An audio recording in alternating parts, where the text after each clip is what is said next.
Imagine this. You're standing on solid ground, surrounded by oceans, breathing air under a warm sun. It feels timeless. But the Earth, our home, is the result of billions of years of cosmic chaos, collisions, and miracles of chemistry. Today, we're going on a journey not across continents, but across time itself, back to the very beginning to witness how the Earth, this rocky blue planet, came to be. 1. The cosmic cradle. It all began over 4.6 billion years ago, not with Earth, but with a cloud. Far out in the spiral arms of the Milky Way galaxy, a vast cold cloud of gas and cosmic dust known as a solar nebula floated silently. It was the leftovers from ancient stars, scattered across space like ashes from long-dead giants. But one day something disturbed that peace. Maybe it was the shockwave of a nearby supernova explosion, or the gravitational tug of a passing star. Whatever it was, the cloud collapsed under its own gravity. At the center of that collapse, pressure and heat soared, igniting a nuclear fireball. Our sun was born. Around this blazing newborn star, material spun in a flat disk like pizza dough in space. Within this disk, everything, the planets, moons, comets, and asteroids, was waiting to form. 2.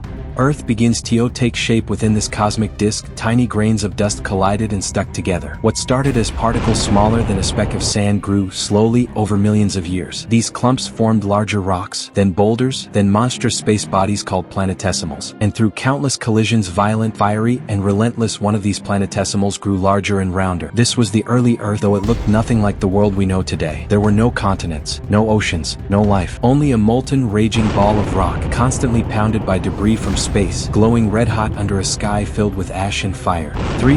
A giant collision. Then came the impact that changed everything. About 4.5 billion years ago, a planet-sized object scientists call Theia slammed into the young Earth. It was catastrophic. Molten rock and vaporized crust were blasted into orbit. But instead of drifting away, this debris clumped together, forming a companion we see every night, the Moon. This collision also tilted Earth's axis, a tilt that gives us seasons, and perhaps made life here even possible. 4. Cooling, cracking, and water. After the chaos came calm, but it took time. As Earth cooled, its surface began to harden. Volcanoes erupted constantly, belching gases like carbon dioxide and water vapor into the atmosphere. A primitive sky was born, but something else arrived, something vital: water. Some of it may have come from volcanic steam, but much likely came from icy asteroids and comets slamming into Earth. These space rocks delivered water by the ton, filling basins and craters. Rain fell for millennia, turning a hellish world into a planet of oceans. And with oceans came chemistry. Molecules began to interact in complex ways, perhaps around hydrothermal vents deep beneath the sea. 5. The first stirrings of life. Somewhere in those dark, mineral-rich waters, the first spark of life ignited. It didn't start with fish or forests. It began with single-celled organisms, microbes so tiny you could fit millions on a pinhead. They fed on chemicals, reproduced, and slowly they began to shape the planet. Some of these early organisms figured out a way to use sunlight for energy, a process called photosynthesis. They gave off a byproduct no one expected: oxygen. At first, oxygen was toxic to most life, but over millions of years, it built up in the atmosphere, setting the stage for more complex life to emerge. The Earth was no longer just a rock with water. It was a living planet.